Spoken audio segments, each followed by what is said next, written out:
GitHub est un outil qui nous permet de pouvoir héberger notre code source et de pouvoir gérer tout ce qui a rapport au versionning de nos différentes applications. En plus de cela, GitHub nous permet de pouvoir collaborer avec n'importe qui dans le monde. Dans cette nouvelle vidéo sur JeuxLab, je vais vous montrer comment créer son profil GitHub pour pouvoir mettre en avant ses compétences. C'est très important parce que je trouve que lorsqu'on veut se mettre en freelancing ou lorsqu'on est à la recherche de missions dans notre domaine d'activité, il faudrait pouvoir mettre en avant ces compétences-là.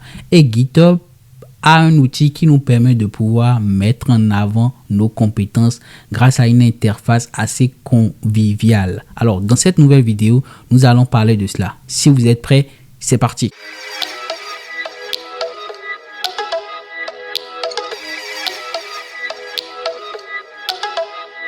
Alors, salut tout le monde, bienvenue sur JeuxLab, bienvenue sur cette nouvelle vidéo.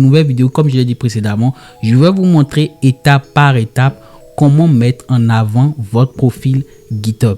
Alors, ça serait une vidéo quand même très intéressante. Si tu es fan de la programmation informatique, tu es fan du développement d'applications, tu as envie de te lancer dans le freelancing et tu as des compétences à partager, je t'invite directement à t'abonner, à liker la vidéo et à nous rejoindre sur Discord pour pouvoir apprendre des autres et partager toi aussi ton expérience. Je tenais quand même à dire que actuellement sur JeuxLab, nous sommes à la deuxième édition de Freelancer en Afrique. L'objectif de cette deuxième édition, c'est de pouvoir permettre à toute personne qui est en Afrique, qui a des compétences dans le domaine de la programmation informatique, à pouvoir dénicher son premier client sur diverses plateformes. Actuellement, je suis essentiellement sur Upwork et sur Coder.com. Donc nous allons petit à petit, je vais vous montrer comment j'ai mis en place ces différentes parties là pour pouvoir dénicher mes clients. Je t'invite directement à te rejoindre directement, à cliquer sur le lien pour réserver l'appel avec moi pour qu'on puisse discuter de tes compétences et voir si je peux directement t'aider à dénicher toi aussi ton premier client sur Upwork. Si tu es prêt, alors c'est parti. Alors aujourd'hui, comme je l'ai dit, je vais vous montrer étape par étape comment mettre en place son profil GitHub. Alors la première étape pour pouvoir mettre en place son profil GitHub, c'est de créer un nouveau repository du nom de votre repo, du nom de votre profil GitHub. Alors déjà, vous voyez ici comment est présenté moi mon profil GitHub. Donc vous voyez ici cette partie, je fais une brève présentation de moi. Ensuite, je mets ici les différents liens vers mes réseaux. En troisième, ici, je mets les différents stacks que j'ai l'habitude d'utiliser. En quatrième partie, ici, je mets les différents stacks, les différentes statistiques que GitHub me retourne, c'est-à-dire le nombre de commits que j'ai l'habitude de faire, le nombre de pull requests, les langages de prédilection que j'ai l'habitude d'utiliser, Et en dernière partie ici, je mets ici les projets open source que j'ai mis en place et que les gens téléchargent pour pouvoir par exemple apprendre Symfony, apprendre le DevOps, apprendre React, ainsi de suite. Donc ici, je vais vous montrer, comme je l'ai dit, comment mettre en place cela. Donc première étape pour pouvoir mettre en place cela, c'est de créer un nouveau repository. Donc si je viens sur repo ici, hop, je clique sur ça. Ici, il va me proposer de pouvoir créer un nouveau repository. Donc quand je clique sur New, je vais mettre ici le nom de mon repository. Donc ici, le nom, ça serait le même nom que votre username. Par exemple, ici, mon username, c'est Moveking. Donc, si je devais créer un nouveau repo, je vais mettre le nom Moveking ici. Ensuite, vous mettez une description si vous voulez. Mais je tiens quand même à dire que cette partie, ce repo que vous allez créer, il doit être en public. C'est très important. Donc, une fois que c'est mis en public, vous créez votre repo. Donc ici, il va vous demander: est-ce que vous souhaitez ajouter un fichier README? Donc, vous allez cocher ça. C'est très important parce que c'est dans ce fichier README là qu'on va mettre notre code qui va nous permettre d'avoir le visuel que vous avez vu précédemment. Donc, une fois que vous cliquez dessus, vous avez bien créé votre profil GitHub. Alors, la première étape, comme vous le voyez là, on a créé notre repo GitHub. On a ajouté notre fichier readme.md et en dernière partie, on a mis le projet en public. C'est très important. Donc, une fois que c'est fait, on va se rendre maintenant sur le repo. Donc, ici, je viens par exemple sur la liste de mes repos. Donc là, ça tourne. Je viens par exemple sur mon repo que je viens de créer, que j'ai mis en public. Et ici, on va un peu voir comment ça se présente. Donc ici, par exemple, au niveau de mon repo, vous voyez que dans le fichier readme.md, j'ai mis un contenu comme ce que vous voyez ici. Ok, donc ici, si je viens ici sur modifier le fichier readme, vous allez voir un peu qu'on a ce bout de code là. Donc on a quand même un long bout de code qui a été mis en place ici, ainsi de suite. Mais je vais vous montrer un outil qui va vous permettre de pouvoir générer, ok, cette architecture là. Et ce que vous aurez à faire, c'est juste de copier-coller ce que l'outil va vous générer dans votre fichier readme. Ok, donc vous l'avez bien compris, la deuxième étape ici, c'est de pouvoir en fait modifier son fichier readme histoire d'avoir un rendu comme le mien. Donc ici, on se rend maintenant sur l'outil qui nous intéresse. L'outil, c'est JPRM. Ok, c'est un outil qui est open source, qui nous permet de générer, ok, tout un fichier readme.md. Donc première étape pour pouvoir le faire, ici vous demande de mettre le nom de votre nom de votre GitHub. Donc ici par exemple, ici je vais mettre mon nom. Ok, une fois que je fais ça, je fais suivant. Ici il va me demander de mettre une description de mon profil. Alors moi c'est qui? Donc ici je vais juste prendre mon contenu de base. Donc ici je viens ici. Donc chez vous, vous allez mettre ici une description vous concernant.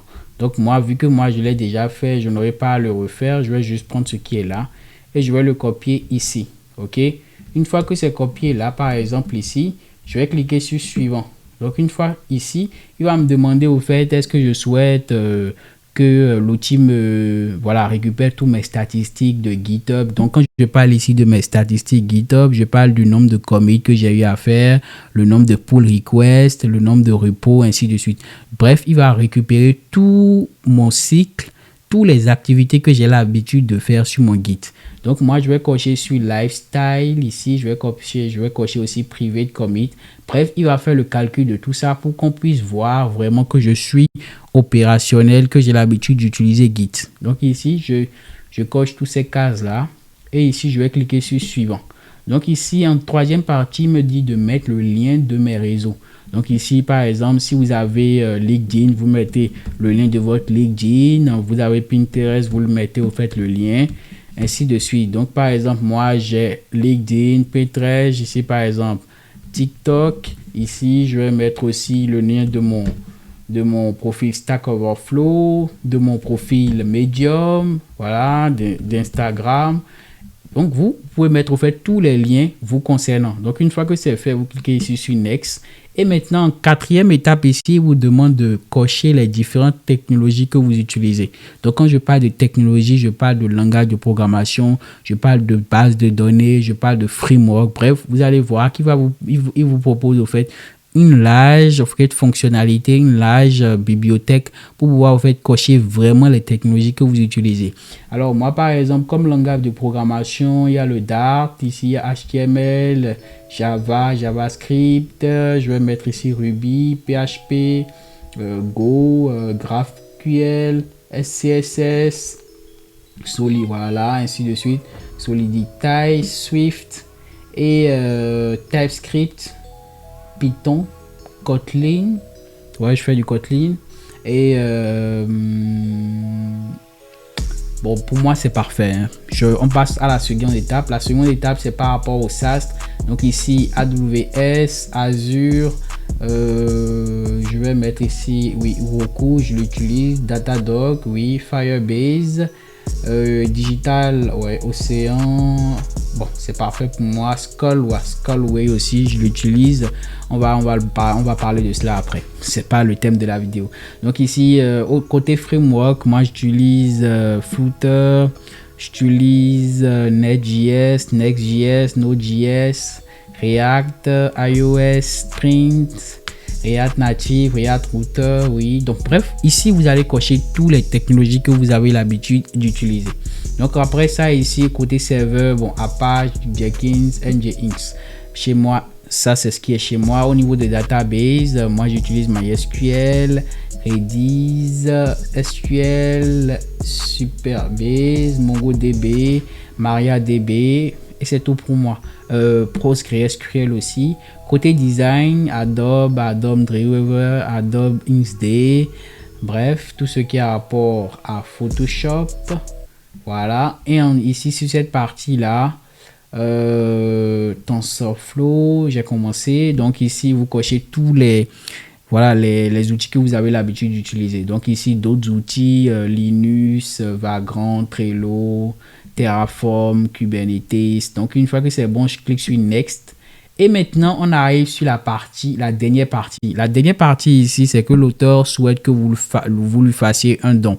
Donc ici, l'outil, comme vous allez le voir tout à l'heure, ça va me générer un code qui va me permettre de pouvoir mettre en place un bon profil. Donc ici, si vous voulez encourager le concepteur de ce site-là, n'hésitez pas à faire un petit virement. C'est toujours un plaisir d'encourager des personnes qui mettent en place ces genres de produits-là. Donc, une fois que c'est fait, ici, je vais cliquer sur Next.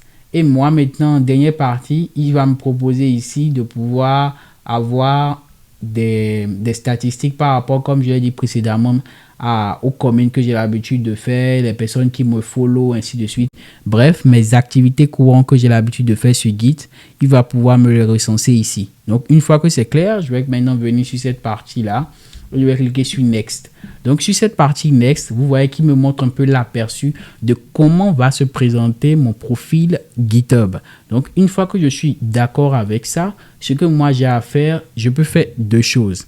Je peux copier le code source, je peux télécharger le fichier, ou soit je peux recréer le processus, je peux reprendre du début. Donc, moi, je vais juste copier le code et je vais repartir ici au niveau de mon profil Git. Je vais essayer de modifier ce fichier-là. Donc, je clique sur modification et je vais copier-coller ce contenu que vous voyez ici. Donc, une fois que c'est copié là, je vais maintenant committer mon code. Donc, je commit comme ceci et automatiquement, quand je vais committer, j'aurai au fait cet aperçu-là. Vous voyez que j'ai mon rendu qui se présente comme ceci. Ce qui fait que maintenant, si je repars au niveau de mon profil comme ceci, hop, je repars ici, viens là, mon profil. Donc là, ça tourne et j'aurai au fait l'aperçu de mon profil. Donc là, ça prend du temps. Et là, j'aurai exactement ce que j'ai rempli précédemment. Donc là, c'est la dernière étape pour pouvoir mettre en place son profil GitHub. Donc la première étape, c'est de créer son fichier, son dossier ou son repository. Nommez le nom de votre GitHub. Donc ici, chez moi, c'est Moveking. Chez vous, vous mettez le nom de votre repo. Vous le mettez en public. Vous ajoutez le fichier readme.md et c'est dans ce fichier readme.md que vous allez mettre votre code. Alors, le fichier readme.md, vous allez juste sur le site que je vous ai montré précédemment, le site GPRM. Vous allez respecter toutes les différentes étapes pour pouvoir générer le code qui va vous permettre de pouvoir avoir l'architecture de votre profil et vous allez copier-coller ça automatiquement sur votre profil README. Dans le fichier README, vous committez cela et automatiquement cela sera mis à jour. J'espère que vous avez bien compris cette partie-là. C'est une vidéo quand même assez courte. C'est une astuce que j'ai vue tout à l'heure. Je tenais quand même à partager cela avec vous avant de débuter sur d'autres formations. N'hésitez pas à me dire en commentaire ce que vous avez pensé de la vidéo, à liker la vidéo et je vous donne rendez-vous pour la prochaine vidéo où nous allons parler de Redux. Nous allons parler de comment vous faites mettre en place Redux sur notre projet React Native pour pouvoir en fait améliorer les performances de notre application. Ciao, ciao les amis et à la prochaine vidéo. Peace.